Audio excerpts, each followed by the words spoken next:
Let's go out to the West Coast, where the Angels had a most interesting weekend. And I've been telling you for weeks, and so have many others, that the Angels are not trading Shohei Ohtani. And they've said that publicly, but I don't believe a word that is said by club officials starting around this time of year. Actually, pretty much any time of year, but especially this time of year. But the proof is in the actions of the club on how they're approaching this season and why they are not trading Ohtani, why they are going for it in his final year before free agency. Look at what the Angels did in the offseason when they brought in Tyler Anderson and Brandon Drury and Gio Urshela and more. Look at what they've done since the season started, promoting 2 picks from the 2022 draft, Zach Neto and Ben Joyce. And now look at what they did this weekend.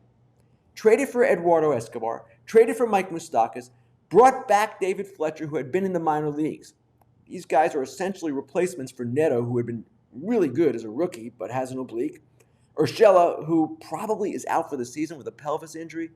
And third baseman Anthony Rendon, who's got a wrist. He seems like he's coming back fairly soon. Now, they're going to do some interesting things, mixing and matching in the infield. They've got Moustakas at first base, most likely, against right-handers. He'll be there with Drury and Renfroe. Those guys can play against lefties. They've got Escobar at third base, at least until Rendon comes back. Then they'll probably bounce Escobar around a little bit. Fletcher will be at shortstop with Andrew Velasquez. And at second base, Drury and Rengifo, however they want to kind of mix and match it. It's an interesting approach, what they're doing.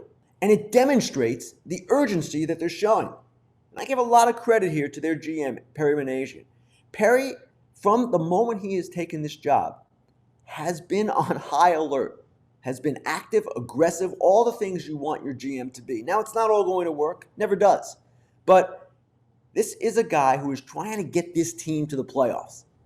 And if they get to the playoffs and maybe do something in the playoffs, heaven forbid, then maybe the Angels actually might have a shot at keeping Ohtani if, of course, owner Artie Moreno is willing to spend the money. That remains to be seen. But here they are, 1 game out of the wild card. They're doing some things to make themselves better. They get Rendon back. They'll get Neto back eventually. At that point, they can do what they need to do, if they need to do anything, with Escobar, Moustakas, whoever else. But I like what the approach is. I like the aggressiveness. It's what a team in their position should do, especially when you face the potential loss of Shohei Ohtani as a free agent.